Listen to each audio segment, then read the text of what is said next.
Class 9th का mathematics जो हम लोग सॉल्व कर रहे थे, तो हम लोग प्रश्नावली 8.1 को कंप्लीट कर चुके हैं। ठीक है, यदि आप लोग वीडियो नहीं देखे तो आप लोग देख लीजिएगा। और हम लोग अभी प्रश्नावली 8.2 को शुरुआत कर रहे हैं, इसका क्वेश्चन नंबर 1 से। ठीक है, न्यू NCERT के हिसाब से। तो पहला जो हमारा क्वेश्चन है उसमें हमें दिया गया है कि ABCD एक चतुर्भुज है। इस तरह मैं लिख रहा हूँ, यानी चतुर्भुज। ठीक है, इसको वर्ग नहीं समझ लेना, ये चतुर्भुज है। तो ABCD एक चतुर्भुज है। ABCD ये एक कोई भी चतुर्भुज है जिसमें हमारा जो PQRS जो है, PQRS ये सारा क्या है, मध्य बिंदु है। जैसे BC का मध्य बिंदु है Q, और DC का है R, AD का है S, और AB का है P। ठीक है, वही चीज़ यहाँ पर लिखा हुआ है, पढ़ लीजिएगा बढ़िया से। तो AC उसका एक विकर्ण है। AC जो है वो ABCD चतुर्भुज का ही विकर्ण है AC। ठीक है, और हमें अब दर्शाना है, यानी सिद्ध करना है कि SR जो है वो पैरेलल है AC के। SR जो है वो AC के पैरेलल है, समांतर है। SR जो है वो आधा है AC का। SR जो है वो AC विकर्ण का आधा है। वो PQ बराबर है SR के। PQ जो है वो SR के बराबर है कि नहीं वो हमें दिखा देना है। और PQRS एक समांतर चतुर्भुज है। PQRS क्या है, एक समांतर चतुर्भुज है। तो इसको भी हम लोग देखना है। तो हमें दिया गया है कि ABCD एक चतुर्भुज है तथा PQRS जो है वो भुजाओं AB, BC, CD और DA का, ये सारा पॉइंट्स जो है PQRS वो मध्य बिंदु है, और AC एक विकर्ण है। ठीक, इतना चीज़ हमें क्वेश्चन में दिया गया है। अब सिद्ध करना है हमें, जो दिया गया है दर्शाने वही हम लोग लिख देंगे। ठीक है, अब हम लोग इसका प्रमाण देके सॉल्व करते हैं। तो अब हम लोग लिखेंगे प्रमाण। प्रमाण में हम लोग क्या लिखेंगे कि हमारा एक, जैसा कि हम लोग इसको मध्य बिंदु प्रमेय से बनाने वाले हैं। ठीक है, जो मैंने पढ़ा दिया है पिछला, जो इसका 8 चैप्टर का जो मैंने बेसिक बताया है उसमें। ठीक है, सारा प्रमेय मैंने बता दिया है 8 चैप्टर का, आप लोग पढ़ लीजिएगा। तो प्रमाण में हम लोग सबसे पहले इधर वाला सॉल्व करेंगे। पहला क्वेश्चन जो है SR पैरेलल करना है AC का। SR AC का पैरेलल करना है और SR को आधा करना है AC से। तो ये एक ही प्रमेय से आ जाता है हमारा। ठीक है, तो उसको हम लोग यहाँ पहले लिख देते हैं।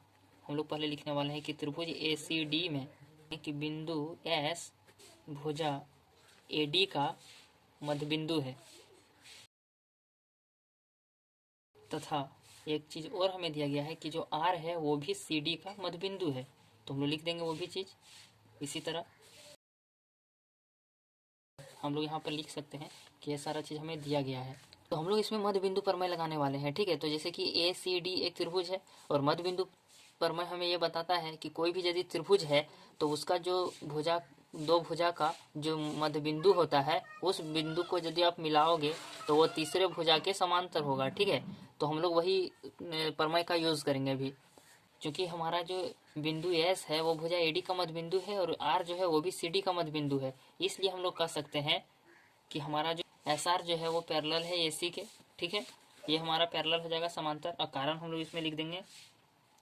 और इसके साथ साथ और हमारा एक चीज़ हो जाएगा कि SR जो है वो आधा होता है AC का। SR जो है वो हाफ होता है, बराबर हाफ ऑफ AC, ये भी होता है। ठीक है, ये मैंने प्रमेय में शायद नहीं बताया था, मैं भूल गया था, लेकिन ये भी चीज़ होता है। ठीक है, किताब में ये भी आपका दिया हुआ है, सारांश करके जो रहता है ना लास्ट में, वहाँ पर हम लोग इसका कारण दे देंगे मध्य बिंदु प्रमेय से।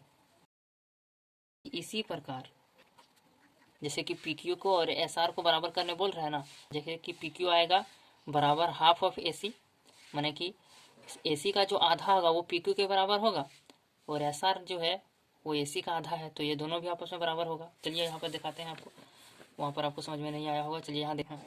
तो इसी प्रकार हम लोग लिखेंगे कि जो हमारा त्रिभुज है, कौन सा त्रिभुज, अब हम लोग लेने वाले हैं त्रिभुज ACB में।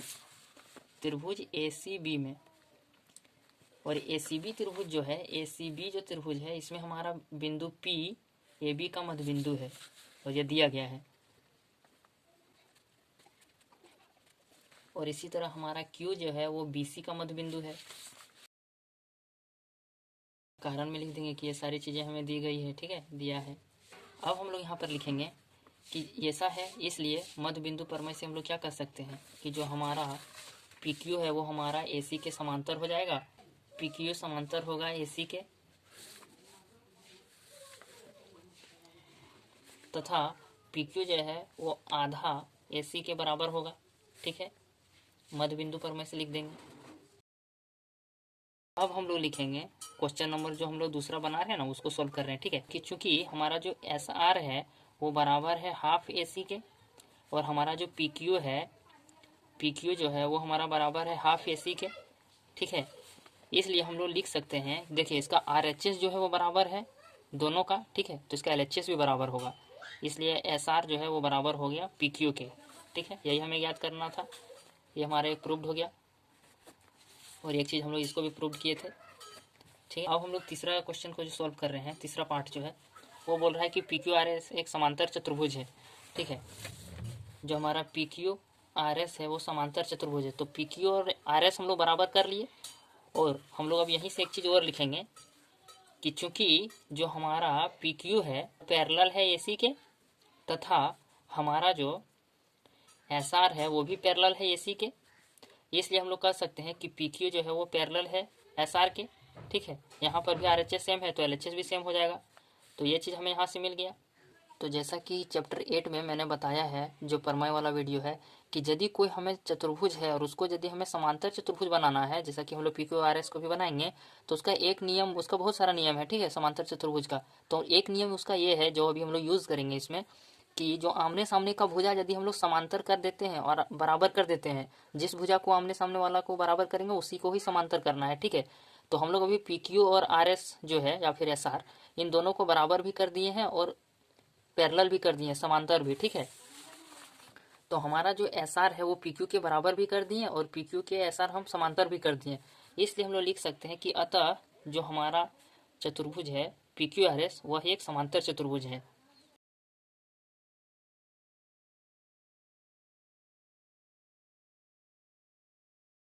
जो SR है वो हमारा पैरेलल हो जाएगा AC के, SR